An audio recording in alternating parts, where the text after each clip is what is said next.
And we're back. It's Too Close for Podcast, Episode 2. By overwhelming response and demand, we're continuing the series. I know some of you might have gotten frightened last week when you didn't see the episode posted. That's okay. You can listen to those other shows that come down the GMR Podcast channel. It's all good. But for now, it's Episode 2. And we're talking about Episode 2 from Season 1. Originally aired November 16th, 1980. What were you doing that day? I have no idea what I was doing. Oh. I didn't even live in this state yet. 1980. But not about me. It's about Too Close for Podcast. The episode title was It Didn't Happen One Night. Ooh. You can read a lot into that. Now, what's this one about? Sarah wants to spend the weekend at Lake Tahoe? Well, let's... And then Henry finds Sarah's birth control pills. Oh, he's flipping out. Because, why was he in her drawers in the first place? Do you remember? You would think after watching this one 5 or 6 times, but I figured I'll just leave that up to you there. Though. Jackie left Sarah's bank book on the table by the front door. And so Mr. Rush thinks, oh, I got to go put this away, right? Because you can't leave bank books out. What if somebody breaks in and they steal your bank book? I don't know what's going on. People are breaking into this place all the time, apparently. That's the impression I'm getting from Mr. Rush. Very true. And we also learned that she only has $12 in her bank account. And yet she's still going to Lake Tahoe for the She's weekend. going to Lake Tahoe for the weekend, bro. Well, it's the early days before the responsibility kicks in. Spoiler alert. Or does it? Just stick with us. We'd had only one guest star this episode, and that was Jackie's Navy friend. So Sarah's going to Lake Tahoe with Pam. Wanda and Judy. Oh, was that... You got all 3 of their names? Yeah. Pam, Wanda, and Judy. See, Pam, Wanda, and Judy, of which we never see. Yeah. Ever. And I don't think they're ever referenced in another episode. And we also learned that Pam is, her last name is Schuler. And Wanda has the glasses. And Wanda has the thick eyeglasses. And Pam Schuler, her father, Frank, his marriage is on the rocks, apparently. So they're all going to Lake Tahoe because it's the last weekend that Pam Schuler's is going to be able to use it because their parents are breaking up. And who knows what's going to happen. And they won't have the cabin anymore, right? Yeah. Okay, I remember that now. And Muriel saw Frank Schuler at the restaurant with his lawyer dancing. That's why the marriage is breaking up. That's what I gathered.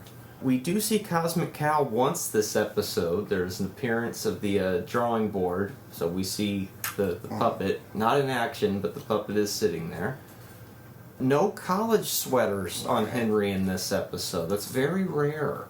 You had us double check the intro, and sure enough, he's wearing the same thing in the intro as he does most of the episode, which leads me to believe maybe that's one of the missing 2 minutes for syndication. So Jackie needs to borrow the car to pick up her Navy guy, whose name is apparently, was it Greg? Yeah, all I have written is Jackie's Navy friend. I should have checked the credits. They usually write the names. Some of these guest stars even have last names that are never mentioned on the show. Well, they totally remember. I have this written down. Greg Ambrose. He's going to be staying in Sarah's room while Sarah's away at Lake Tahoe.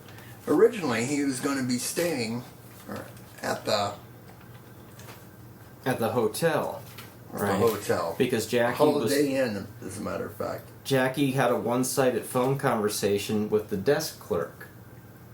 So that's our one-sided phone conversation for the episode. That means somebody's talking on the phone, you never hear or see the other person they're talking to. Something that happens quite a bit on this show in particular. You can make a drinking game out of it. You probably shouldn't, because you might be plastered by the end of the episode, some of these. So Sarah is trying to get permission to go to Lake Tahoe, and Mr. Rush doesn't want to let her go because she has this bikini that is see-through, which is apparently the style back then. Yeah, 1980. 1980. And Wanda, with the thick glasses, is going to be driving.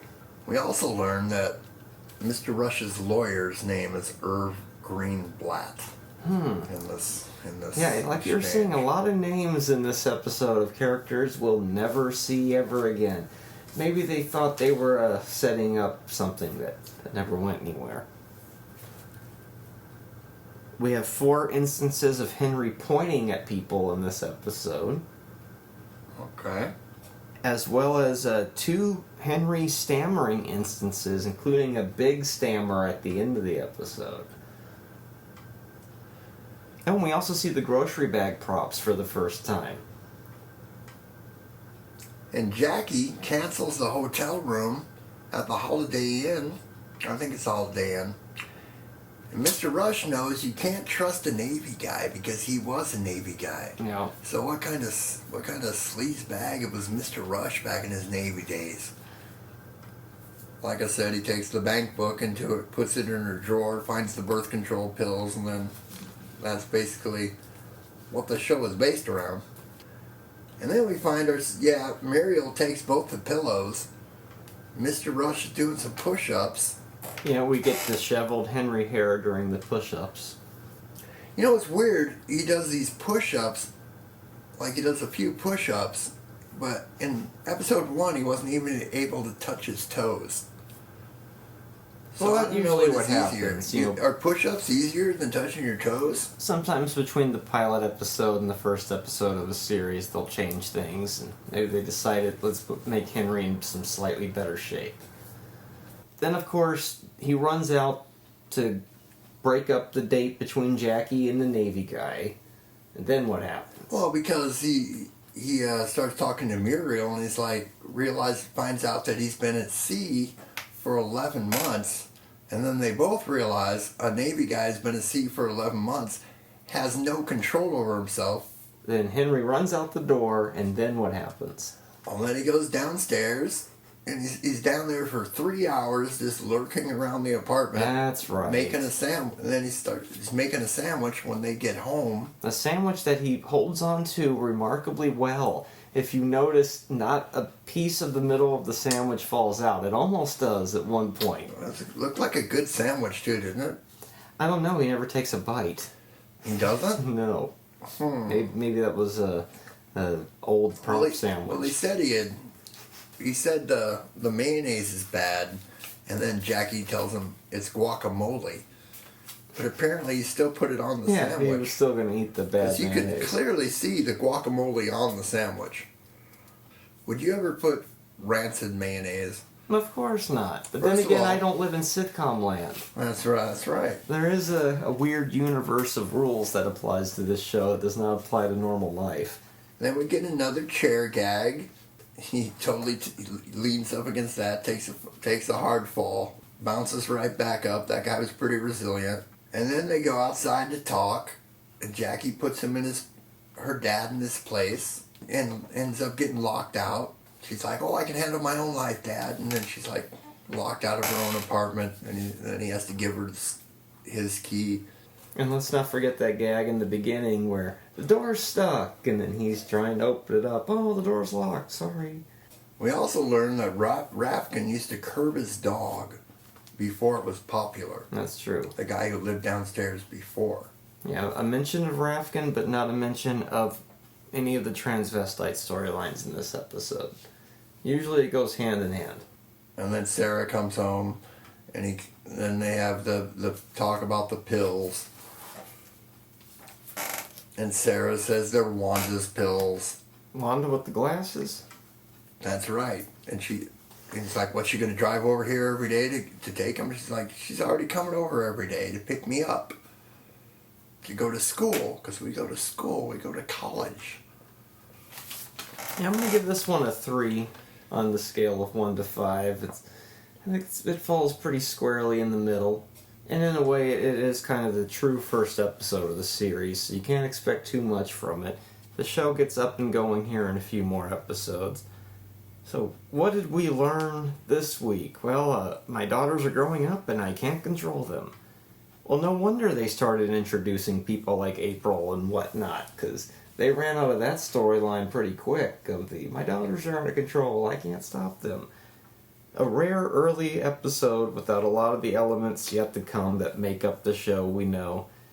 and focus solely on the main characters, which is also pretty rare. Usually it's about somebody who's not one of the main five. Somebody shows up and four.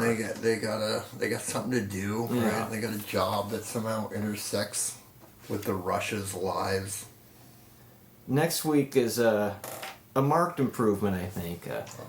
The Bag Lady.